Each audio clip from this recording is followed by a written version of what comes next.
Episode 85, Caterina Kostula, author of the new book, Hold Successful Meetings.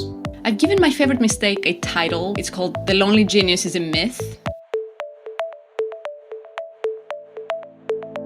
I'm Mark Graban. This is My Favorite Mistake. In this podcast, you'll hear business leaders and other really interesting people talking about their favorite mistakes.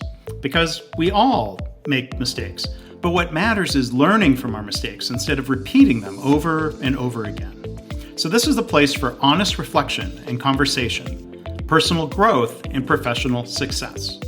Visit our website at myfavoritemistakepodcast.com. For show notes, links to Caterina's book and website, and more, go to markgraban.com/mistake85. Please follow, rate, and review. Thanks for listening. Our guest today is Caterina Kostula. She is an executive coach. She's the founder of her company called The Leader Path. Prior to that, she was a global business leader at Google, where she managed some of the company's largest C-level partnerships. Caterina has lived in more than 7 countries across America, Europe, and Asia. She now lives in London, and you can learn more about Caterina at her website, theleaderpath.com. And I think this is exciting too. She's the author of the new book titled Hold Successful Meetings. And who doesn't want to do that? So Caterina, thank you for joining us here today. How are you? I'm very well. Thank you for having me. Oh, of course. So there's a lot we can talk about, I think, here on the topic of meetings. But as we usually do here, I'm going to jump right in and ask you to tell a story. Looking back at your work and your career, Caterina, what is your favorite mistake? Sure. I've given my favorite mistake a title, which I will share with you. It's called The Lonely Genius is a Myth. It may sound pretentious a little bit, but I think it's a good title. I use it for my talks now, and it's a good reminder for me and for the people I work with as well. So I left Google 2018 to build The Leader Path, my executive coaching company. And I was a little bit tired of the big company. As much as Google is more agile than a lot of companies, my vision was I will be free, working on my own, having my own business. And I wanted to be a solopreneur. I was reading all these books, 7-figure solopreneur. And my mistake was not that I didn't outsource things. I was outsourcing since the beginning. Like I got the accountant and the virtual assistant. My mistake was that I kept having all the ideas for my business, and I kept making all the decisions for the business. And the worst mistakes, as you probably know, is the ones that you don't realize there are mistakes for a long time. And I was doing that. I was bringing people in the business, but I was still holding this idea generation and decision making. And it was only when I started researching the book, the Hold Successful Meetings, I wanted to solve this problem for my clients. I was helping my clients build teams, but I wasn't doing it in my business, right? And it was a piece of research that helped me realize the mistake.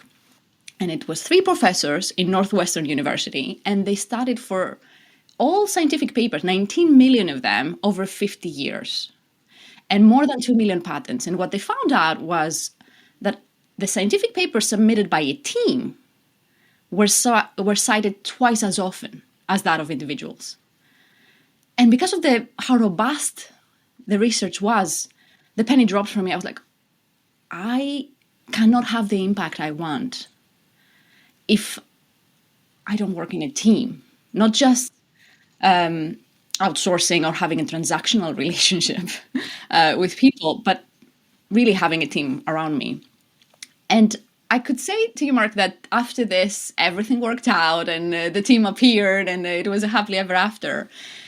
I think I shifted yes, I need to do this, but I was struggling in executing this. And I remember myself talking to my mentor and saying, it's not working. Like I'm now hiring this high salary people or high paying people, and they're not performing. What am I doing wrong? Like I have this, my standards are too high.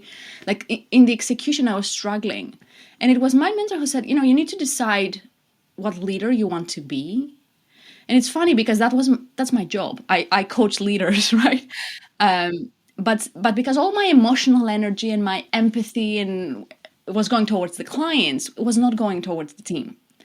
And it was only when I realized that, okay, I need to devote to my team the same attention and relationship building and rapport and holding and empathy that I was dedicating to my clients, that I actually managed to turn that mistake around. And it was delightful. Well, the first time that an idea for the business didn't come from me and someone brought and solved an issue or brought an idea that I hadn't think about it. And it sounds funny because it was delightful. Like the work became so much more fun. The impact increased. So that was my favorite mistake. And I'll let you ask any questions if you wish. Sure. Well, thank you for sharing that. And I've got some follow-up questions. I think we can sort of, dig a little bit more into your circumstances and what you learned. I mean, I guess one reflection that comes to mind for me, I'm also a solopreneur. I often partner up with other companies and work as a affiliate or subcontractor to them. But, thinking as a solopreneur, for better or for worse, a lot of it does, I feel like, fall on me. I might ask my wife for input. I might ask a friend or another independent colleague for input, but it seems like it's just part of the nature of it. But can you share, Caterina, an example, like more specifically, when you said that first time you got an idea from somebody else? Was that one of your, if you will, contractors, or who was it? What was that scenario? Yes, it was my executive assistant the first time. And it was just having someone taking the initiative, because I had onboarded her more and I brought in the business, have someone, and it was as simple as, I think I wanted to, why don't you record using an auto cue? It wasn't like something groundbreaking, but I still remember it because I was like, oh yeah, that's a great idea. Or having this right-hand assistant, that is something I recommend. And I'm not, being a solopreneur, I think the future of work will be the gig economy, right? And it's perfectly preferable. Like, people want independence and they want flexibility. But how do we build strategic partners through this gig economy while we don't have employees, but we do have strategic contractors and partners? And also, I have to say, the masterminds, like as a solopreneur, having this group, having the mentors, like I talked to you about my mentors before, and also having peers, group of peers that support you. So I know the journey of the solopreneur, and I think it is a flexible way of working. I'm still supporting it, but it's good not to be the only one doing the thinking. Well, and I think of that scenario, and in auto cue, that's a form of like a teleprompter type system. Yes, exactly. And so, thinking of looking from the outside at you as a leader and thinking about different organizations, there are some organizations and some leaders where somebody speaks up and has an idea, and that leader reacts in a way that either explicitly or more subtly says, well, that's not your job to have ideas. I'm just paying you to execute the tasks I'm giving you. And I think it's a more evolved form of leadership to be open to the ideas of others and realize that you don't need to have all of the ideas yourself. I'm curious if that has if you have thoughts about that as extended to some of the leaders that you coach. How do you help them be open to ideas? And I think a lot of times people shoot down ideas in a way that's subtle. It's a look, it's a reaction, it's a sigh. I'm curious, how do you coach leaders through this idea of being open to ideas? Yes. I would say on the surface, everyone is open on ideas, but subconsciously they're sabotaging them. So when leaders bring me in to work with them or their team, they say, I feel the weight of the world in my shoulders. I really want the team to step up. So I haven't met people saying, oh, I want to have all the ideas. In theory, they do want the team to have ideas. But then when I interview the team members say they're too scared to bring up the ideas. And I first came in contact with the concept of psychological safety while I was still working at Google. You must have heard of this. Google researched 180 teams to figure out what would make them successful. and they just couldn't figure it out. Like they saw the individual performance, whether they were located in the same office, how they were making decisions. Nothing mattered. They just couldn't crack the code of what made successful teams different from unsuccessful until they stumbled upon the research on psychological safety. So it is the first thing I do when I work with a team. I would say even before a common purpose, I would work on psychological safety first, because I think once you've sorted the psychological safety and what is psychological safety? That you can take an interpersonal risk in the team, that you can bring an idea, you can share a mistake like we're doing here. So going back to your question, how can they do that, right? The first one is how they react when an idea comes in. Or when a critical remark, or when criticism comes in. Like sometimes the ideas are welcome, but sometimes when someone disagrees, welcome everything is the first one, because people will learn from your reactions as a leader. The second is model vulnerability. Again, you're the leader in this with this podcast. If as a leader you share a mistake in the beginning and you make it okay for people to be wrong, then they can share ideas, because, it's an idea. We don't know. Maybe it's a silly idea. Like when we have a groundbreaking idea, it seems silly. That's a fact. Like if it seemed reasonable, it wouldn't be groundbreaking. Right. Or people say, why didn't I think of this sooner? And they feel bad in a way. Yes. Yeah. What you're mentioning now is some leaders that feel threatened, actually, when people step up. So that's something that comes quite a lot of in coaching as well. And then we need to work a little bit deeper on what's your role as a leader. Is it that comes up quite a lot in coaching. What you just said, it comes up when someone has an idea, I should have come up with this. And really, your job as a leader is to harness the creativity of your people. It's not necessarily to come with all the ideas yourself, but that's something, you're right, comes up quite a lot in coaching. Yeah.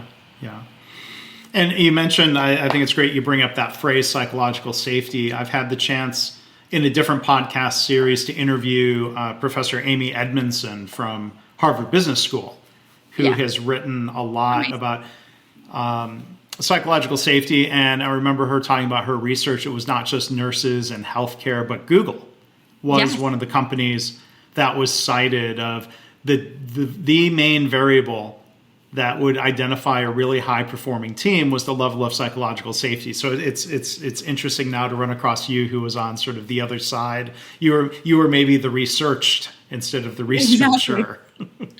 Exactly. Yes. Yeah. So we'll I think we can take a deeper dive into the concept of meetings and your book. But one question that comes to mind is your thoughts on the effectiveness of meetings related to the level of psychological safety. If you've got meetings with a lot of people who don't know each other, are there things that you can or should do in a meeting to establish psychological safety, or is it not that easy? Does it take more time? I think you definitely need to do things in a meeting, because if you don't do them in the meeting, when are you going to do with them? Like, I think meetings are the best place to build that psychological safety, because it's valuable time, meetings, because you have everyone at the same time together, right? And I think paying attention to how you start the meeting is really important. And sometimes we just jump on the agenda because we're busy and let's get to work.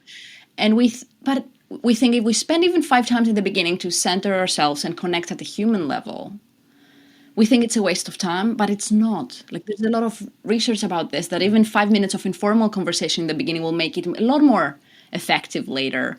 Or even they had 2 teams. One, they told them, share something you have in common in the beginning and then negotiate. And the others told them, just work on the negotiation immediately. And only the teams that had something in common managed to find a solution, and a win-win solution in the negotiation.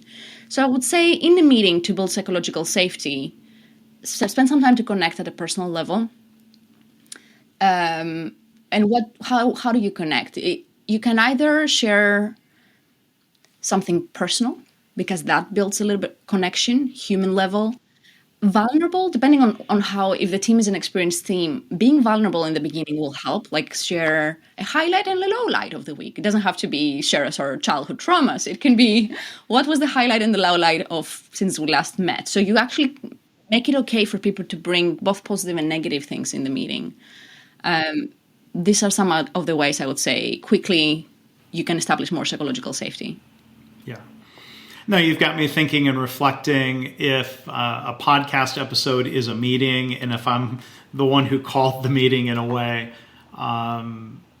You raised some interesting points about establishing that trust and rapport. Now, a lot of listeners might not know, but, Caterina and I did a pre-call maybe a week ago. And I tried doing that with guests, not even so much about outlining the topics for the episode, but getting to know each other a little bit, or trying to at least establish some comfort. And I make mistakes, and when I do, I share them. Maybe I should start every episode by sharing a mistake I've made, but hopefully, I'm putting it on the spot because we're recording and there's people listening. But I hope I've created a safe environment for you to be forthcoming and open about things. And I was thinking about that before this podcast, because I'm doing podcasts right now because the new book is out.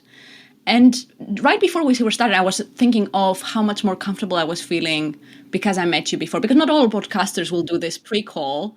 And it was a moment of vulnerability from my side when my 4-year-old son crashed the call. and how it was okay how you handled that as well. So I was thinking about that before we started. So as a guest, I can confirm this pre-call, I think, makes a huge difference of how comfortable your guests are. Yeah. And I think there is this balance of efficiency. So, part of me wants to, I do want to respect the time of you and other guests. Some guests are too busy, or they're not interested in doing the pre-call. So we do a short pre-call before we do the recording. It's immediate and it's short. But there's that balance of, well, okay, do you feel comfortable? Let's jump right in. Versus, today before we started recording, other than kind of the cursory, how's your day going so far? It's tea time for Caterina in London. I don't, so anyway, I don't think we started it off badly, but you raised a good question of, spending a couple of minutes, chit-chatting, if you will, making small talk builds comfort and rapport. I take your point that that's not a waste of time. So the engineer in me, who sometimes is very wired toward efficiency and making good use of time, that could trip me up. Sure. I can see where that would cause problems. So with the book, and again, the book is called Hold Successful Meetings. Caterina, what's the story? I'm always interested to talk to an author and say, well, what was the spark of motivation, that led you to say, I should write a book. I want to write a book. I'm definitely going to write a book, because it's a big undertaking. There are many books out there on meetings already. What was your inspiration for doing this? Sure. First of all, I think I suffered through my corporate career through a lot of ineffective and boring meetings. I found myself bored in meetings, and it could be because I was always in a global role, and I had a lot of virtual meetings even many years ago. Now virtual meetings are the norm, but back then I think most of my meetings were virtual, but we didn't know how to do virtual meetings, so it was a pain point for me. I was bored. And then I started coaching my clients, and they suffered. Were back-to-back calls. They didn't have time to do their own work. But I also started coaching teams, and I loved it. So I think it was the contrast of I hated meetings, but then when I was coaching teams and bringing them together and working on purpose and all this psychological safety and then doing work with them, I loved it. They loved it. They were looking forward to the team coaching session. And so it got me curious. I said, okay, team coaching sessions are also meetings. What's the difference here? Why? And we've all have experienced, but there are meetings we dread. And there are some type of meetings that we're really looking forward to. And I wanted to explore what this difference was and could I actually solve this issue? I think I was motivated through my own bad experiences and my clients' bad experiences. And I think it's a big enough problem and a painful enough problem I said, it's worth for me studying this and bringing all my team coaching techniques and giving them to leaders to hold successful meetings. Yeah. So thinking of that one word for the title, the word from the title, how do you define successful, or how should people hosting or participating in a meeting define successful? It's a good question. So I have 3 pillars of the book. And the first is purpose. What is the purpose of the meeting? And I have a framework. And my framework is, I argue that there are only 4 reasons to have a meeting. It's called the 4D meeting framework. And it's to define a goal or a problem, to develop ideas, to decide, or do something. And do either in the meeting or inspire someone to do something. So it's the 4 Ds. So a successful meeting is the one that achieves the purpose. And the purpose, I argue, should be one of these 4 Ds. Like, I'm not into meetings for updating. You can do that asynchronously. There's so many apps for that right now. The second pillar is people. Okay, yes, you need to achieve the purpose. How do you bring the best out of the people in the meeting?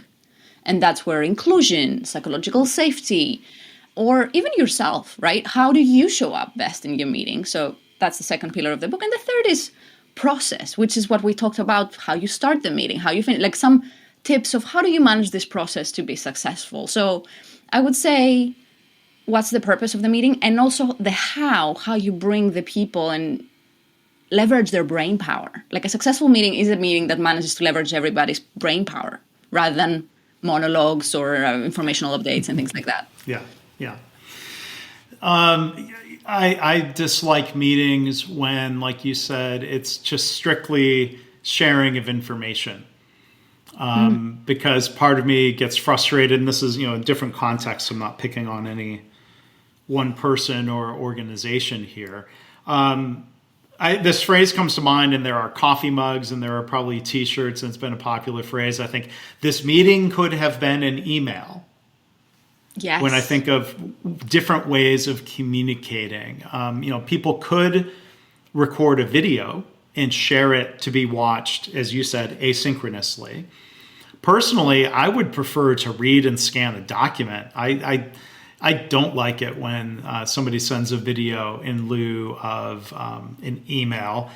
But there are some, different people have different communication preferences. But yeah, I think that's a really good point. This question around, it seems like what you're saying is a meeting should be interactive, not just one-way communication. I think back, I didn't watch the whole thing, but I saw a clip from the Golden Globe Awards, which was very much a virtual event. And Tina Fey or Amy Poehler, one or both of them said, this whole award show could have been an email, which is tapping into that sentiment in a funny way. But yeah, I'm with you. I think that time spent together, whether that's in person or virtually, is maximized when. Could you go through the 4 Ds again? Debate, discussion, or what? Yes. What were the 4 Ds again? Yes. Define a goal or a problem. As you know, would you like me? I'll go to all the 4 Ds and then I can go deeper. Define a problem or a goal. Develop ideas. Decide or do. And these are steps in a design thinking process. As you know, like you cannot. To solve any problem, you need to define the problem, develop ideas, decide the way forward, and do what you decided. So the 4D framework is to be clear why you're having the meeting, which one of the 4 Ds, and it could be one or more than one. But also in the meeting, if you have more than one, let's say we need to define a problem and develop ideas, or develop ideas for a known problem and then decide. You do it in specific sections so people actually know. Now we're developing ideas. So there's no decision. There's no we don't talk about the implementation. We're not talking about which idea is better because that's convergent thinking. Now we're in the develop idea stage and this is what we're doing. Or now we're defining the problem. Let's not talk about ideas right now. Let's see what the real problem is here. So the 4 Ds can be objectives or also can be steps in the meeting to align the participants or what we're doing right now. What stage are we on? And it seems like being very clear and specific about that is useful. Having that model in front of people. Yes, because there was a Doodle report that said what makes the biggest difference in meetings is knowing the objective. In many meetings, we don't. Like all these status updates and these weekly meetings, we have no idea what the objective is. But also because these steps in the process, individually, we jump around all the time. Like when we're thinking about individually, let's say what food I'll order tonight.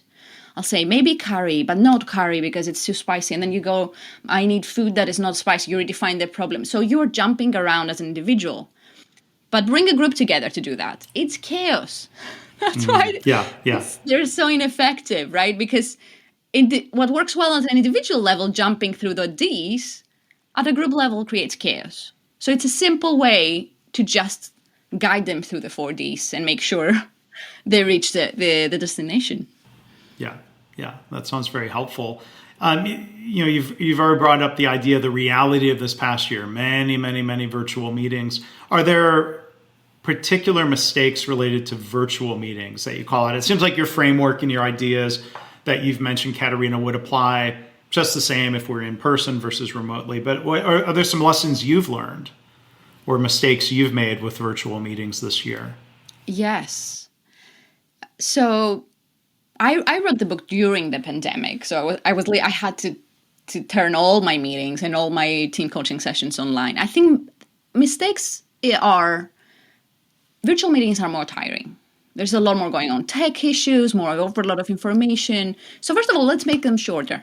Let's have breaks, which is a lot of people don't do. Like you need to have a break at least I have when I'm doing group coaching sessions, minimum every 45 minutes we'll have stretch break. That's a simple one. Second, the interaction is a lot harder. There's more interruptions. There's less turn taking. So how do you work around that as a meeting leader? I think they need more structure. So because it's harder for people to contribute unless you create let's go round robin, and round robin, not for updates. I'm really against the round robin. Let's give updates, but for opinions, right? So the second will be, so first of all, shorter meetings, more structure, and using the breakouts again, because it's harder to build this connection. And a big part of the meeting was going to the meeting, waiting for the meeting to start, what happens in the break, all this socializing. Unless you recreate it in a virtual environment, you will miss it. Mm-hmm. Yeah. And again, Caterina's book is titled Hold Successful Meetings. It's from Penguin Business as the publisher. And on your website, if you can share the URL for us, is this on theleaderpath.com? You have a quiz. I do, yes. About successful meetings. Yes. I'm sorry. Of course. Speaking of interruptions and online meeting awkwardness, sorry. No, I got super excited about this, so I jumped on to share this. Because the issue is that the leader of the meeting rates the meeting better than the team. Mm-hmm. Yeah. Normal. Yeah. Because we talk more if we're running the meeting, and when you talk more, you're enjoying more of yourself. So another problem of the meetings is we're not self-aware how successful are your meetings. So that's why I created a quiz to accompany the book. It's in leaderpath.com/meetings. So it's a short quiz, and you can get some personalized results. How successful are your meetings with some tips as well of how to make them better. Yeah. As a coach, do you ever get brought in to be an observer? It seems like this would be a lot easier now with online meetings, to be an observer and then just after the fact, give feedback to the leader of the meeting, to participants. Do you do that? Yes, a lot of times. And it's a lot of fun. You get to peek in on other people's. You're invited into the meetings. You're not Zoom bombing, I'm sure. Is that phrase? No. Yes, I'm invited. It's an optional. When I do team coaching, I interview the team, and it's an optional if they want me to observe a meeting. And you always get a lot about the interactions and the team dynamics. And I used for the book, I got a lot of of my clients, I said, let's do this. I did like a mini meeting makeover for all of this because I wanted to test the ideas of the book specifically for their weekly meetings, right? So I observed a lot of meetings, extra meetings for the book. And usually the feedback, the most common, other than not having a clear outcome, it was not defining the problem early enough in the process. You'll be surprised because we all have a bias to action. I work with a lot of tech, given my Google background. So we want to get started and get things done. And what I realized is sometimes they were solving the wrong problem. Yes. That's something I recognize. And, I know enough about design thinking to be dangerous. Like that approach, from what I've learned about it, resonates with me. But there's a lot of similarity to frameworks people might know of, the lean startup methodology, or even more broadly, with my roots originally in the automotive industry, thinking about the Toyota production system and the lean methodology. And one of the key lessons is stop jumping the solutions, make sure you understand the problem. And I think that's really good advice when it comes to even diagnosing our meetings, because I'm sure a lot of books would be full of solutions instead of a framework for going through and looking and analyzing your own meetings. That's what I'm sensing is more your approach, that the book is not 101 solutions, right? No. It's more of a framework for figuring it out. And it's not really about meetings, Mark. Like, I used meetings as the door, because the book is all these D's, right? It is around leadership and how you bring people together to achieve a common purpose. Meetings makes it tangible and specific because you do meetings as a leader, and it helped me hold all this. But how you help people be creative, which is the develop ideas, how you help people make decisions, how you make sure the team implements or you inspire them to implement, and how you build the psychological safety and the inclusion in the team. That's what we do as any leader. So I think I use the meetings as the practical way in to talk about leadership, because I think it's really hard for leaders. Oh, you need to be a better leader. I think it's boiling the ocean a little bit. But how about people don't want to hear that? Yeah, they think they're great leaders. Yes, exactly. But how about this few hours you have in your day with your team? How about you make sure you optimize that? And that's the first domino that will have the hugest impact, right? It's the 20% that will have the 80% of the impact. So the book is a Trojan horse. Yes. Very cleverly done. No. The book, though, is called Hold Successful Meetings. And you raise a really good point there. It's about leadership. It's about effectiveness. And hopefully people will check the book out. So again, the author and our guest today has been Caterina Kostula. Her company is called The Leader Path, and you can learn more at her website, www.theleaderpath.com. Caterina, thank you so much for sharing your thoughts, reflections, mistakes with us today. Again, congratulations on the launch of the book. Thank you so much. It was a pleasure. Well, thanks again to Caterina Kostula for being our guest today. For links, including the link to her book and other show notes and more, you can go to markgraban.com/mistake85. Thanks for listening. Please follow, rate, and review the podcast. And I hope this podcast inspires you to reflect on your own mistakes, how you can learn from them or turn them into a positive. I've had listeners tell me they've started being more open and honest about mistakes in their work, and they're trying to create a workplace culture where it's safe to speak up about problems, because that leads to more improvement and better business results. If you have feedback or a story to share, you can email me, myfavoritemistakepodcast@gmail.com. And again, our website is myfavoritemistakepodcast.com.